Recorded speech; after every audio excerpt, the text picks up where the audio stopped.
going on, man? It's your boy Brownie Blands. I'm back with another video, man. You're probably wondering what I'm doing. Sitting right here, dressed like this. I got my little runner vest on. That's because I just went for a run. I think I ran somewhere close to like 2 miles. I gotta time it next time so I compete with myself. That's how you get better. Try to beat your last time. But right now I'm about to do a quick little core workout. But it was like 30 degrees outside, so I got a ton of layers on because it was freezing. So what I gotta do right now is go change into some different clothes. That way we can bust out this core workout. It's gonna be about 10 minutes, so I'll be right back.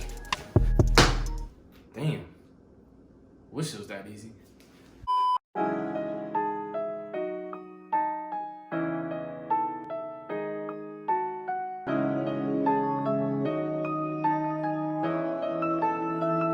Go crazy.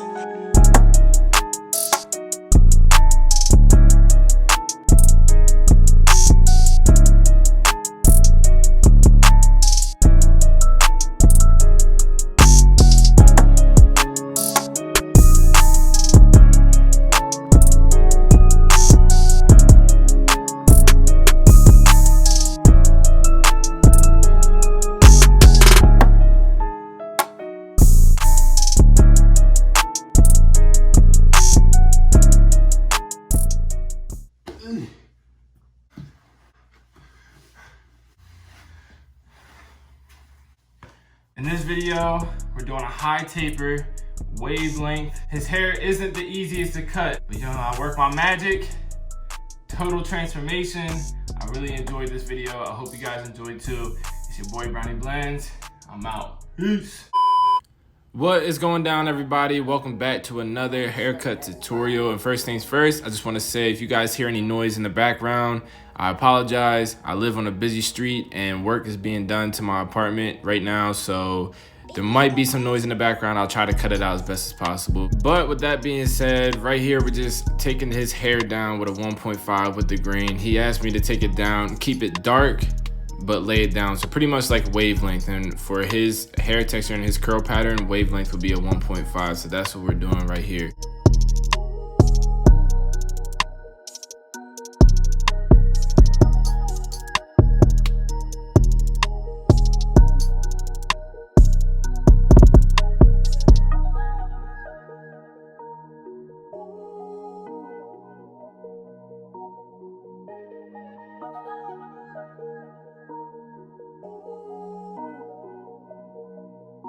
All right, guys, we're gonna be starting out with the back taper. We're doing a high taper, and usually with my high tapers in the back, I like to reference the bottom of the earlobes, and that's, you know, usually where I would take that first bald line to, give or take, you know, depending on your client, depending on the canvas you're working on, it varies a little bit. But that's where I'm gonna be taking this to. And then as you can see, my client has some dry spots on the back of his neck. That's all it is, just dry skin. So I don't want you guys saying anything crazy in the comments about my client. You know, without our clients, there would be no barber tutorials for you guys. So make sure you're not saying anything stupid in the comments. But after that bald line, we're gonna put on our 1.5 guard and we're gonna clear out our fading area. And I'm going against the grain here, but then I'll come back and go with the grain, and that'll help fade the top into the taper in the back.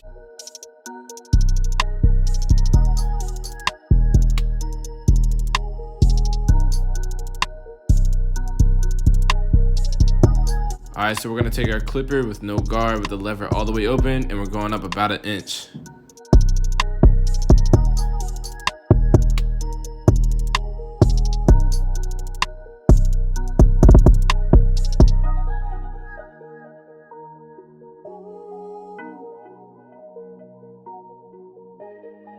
And then we're just gonna take out this line right away. As you can see, I had to close my clipper right there, and we're gonna start working on this line. I always change up my fading technique. Sometimes I take out that bottom line first, sometimes I wait to the end. It just all depends on how I'm feeling really at the moment.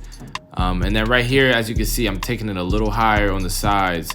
I tend to do this a lot with my high tapers, and I feel like this helps the whole look of the high taper. It helps connect that side taper into the back.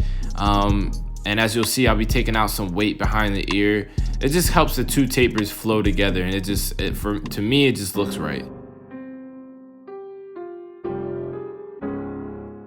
Yo, Trey, that's fine.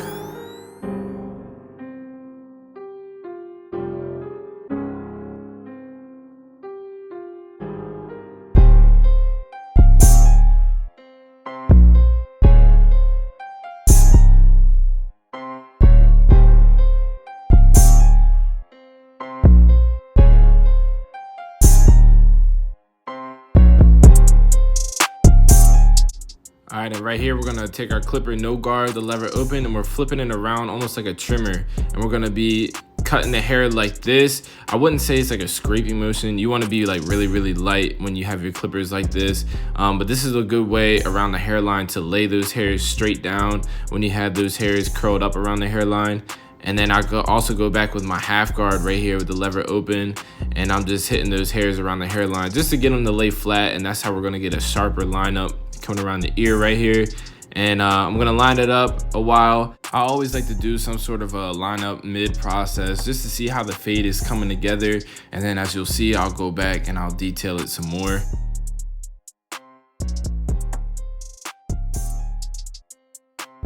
And when I'm working with these back tapers, I like to look at them from the sides as well as, you know, straight on from the back of the client's head. When you look at it from the side, you'll see some things that you don't see when you're looking at it straight on. So make sure you're looking at your back tapers from both sides. And that's really gonna help you when you're detailing to really get your back tapers as clean as possible.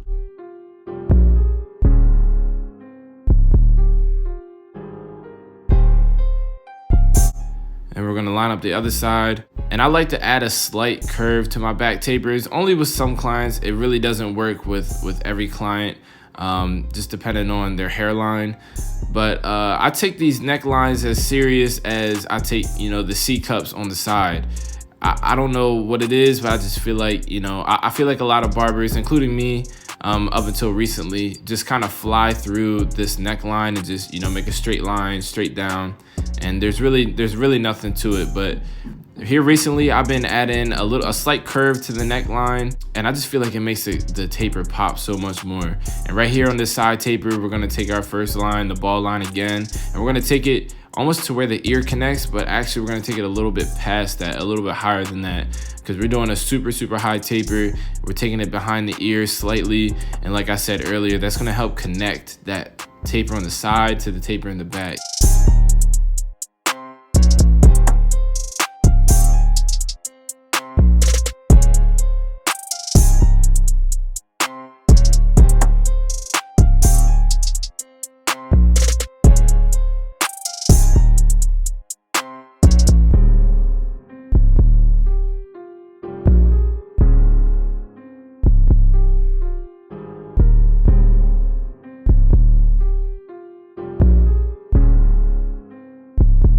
All right, so just like the back taper, we're gonna be taking our half guard and fading out that middle line between the no guard open and the 1.5 guard. And as you'll see with this spot that I'm working on right here, it takes me a while to get this spot out. I actually switch over to my Andes Masters with the half guard on there, just because the guards are a little bit skinnier and I feel like I can get a little more detailed. But before I did that, I finished, you know, what I could get done with my Babyliss clippers with the half guard. It was just that one spot, and as you can see, my client does have a scar. So a lot of times when you're working with a client who has a scar, the hair tends to be darker around the scar. So you'll have to go with a little shorter of a guard or take the guard off. And in this case, I just switched over to my Andes Masters because I feel like the half guard on the Andes Masters cuts a little bit closer. And I tend to like detailing with my Andes Masters anyway, so I just switched over to them. And as you can see, that dark spot came right out. And right here, I take my clippers with no guard, lever all the way closed, and I'm using those corners. I'm just gonna be fading out that bottom line.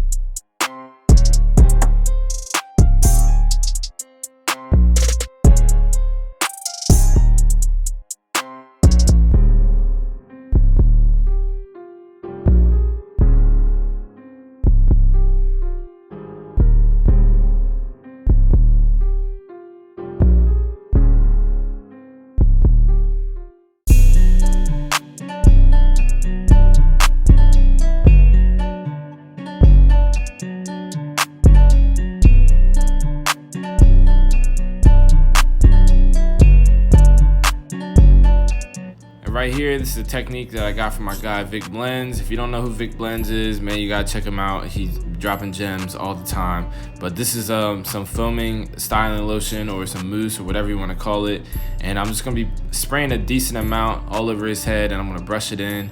Some people like to put on a do-rag after they do this, putting a do-rag on their client, but just for time purposes, I don't do that. I just brush it in, and then I'll cover them with a hot towel, and the hot towel is gonna kind of soak up any excess product, and then after that we'll blow dry it dry, and then we'll start the lineup.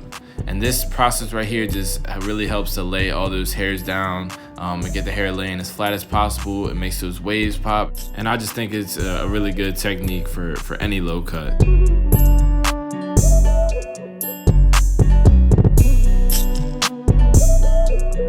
So once the hair is fully dry, we want to start with the lineup. Right here, I'm wiping off any excess product with alcohol around the hairline. And then after that, I'm going to go through and I'm going to spray the hairline down with some hairspray just to hold those hairs in place. And then we're going to brush them in and then blow dry it with cool air. And as you can see right here, man, my client has a pretty difficult hairline. He has these two cowlicks in the front. He has the widow's peak. But we gonna make it work, man. That's what we do. We just gonna imagine the hairline, where we want the hairline to be at. Obviously, you don't wanna push it back, but with a hairline like this, you gotta get pretty cosmetic and pretty much create your own hairline. Now, everybody's gonna have a perfect hairline. Actually, nobody is gonna have a perfect hairline. But that's what being a barber is all about, man. We solve problems. This is what we do. So we gonna bring this lineup all the way back. Have my man looking right. We're gonna fill in those light spots with the color enhancement. Go back with the pencil.